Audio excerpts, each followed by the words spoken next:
Other skills that an ethical hacker should have would include explicit permissions, and they're in writing, folks. We call this a contract. As well as you need to make sure that you protect the customer. We should have an NDA that we're going to sign, letting them know that we're going to protect them as much as we can, that we're not going to expose. If we find financial information, we're like, oh, they're going to go out of business.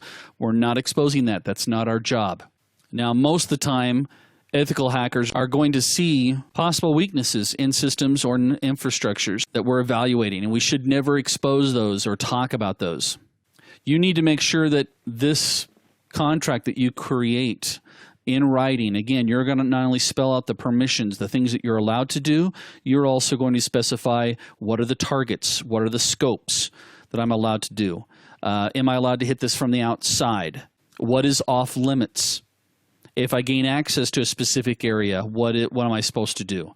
All that needs to be drawn out. Trust me, this is to protect you legally. Also, you should be using the same tactics and strategies that an attacker would use.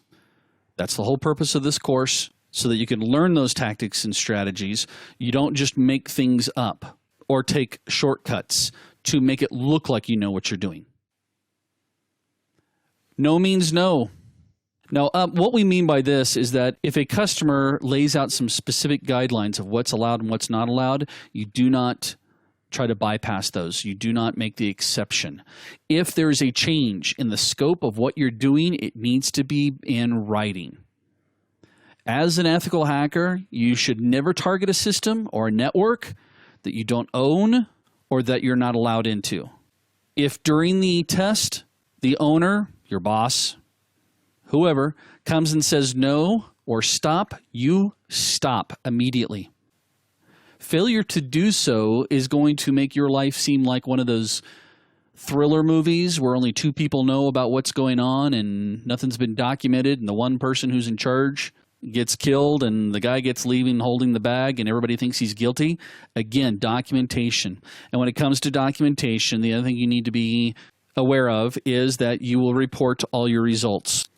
Now, when I say you will report all of your results, I mean all of your results. I don't care how hard it is because it's uncomfortable. I had a particular situation where I had to report who hired me to do the pen test to the owners of the company, and it resulted in him being let go right away. And again, you may have to report your findings to legal authorities and not just the police. If it's folks, if you see that somebody's customer information and it includes records such as social security numbers, credit card information, that's a federal crime, which means you may have to involve the FBI. You'll also need to make sure that in your contract or in the project that you're managing, that if you encounter information that is deemed confidential, you know who you can discuss your findings with and who you will not discuss it with. Again, unless it's a legal issue, in which case the company may not want you to report it, but not reporting it is an accessory. So, and not that I'm a lawyer, I'm just trying to protect you. So we have a whole course coming up that will talk about how to do what we refer to as a penetration test or a pen test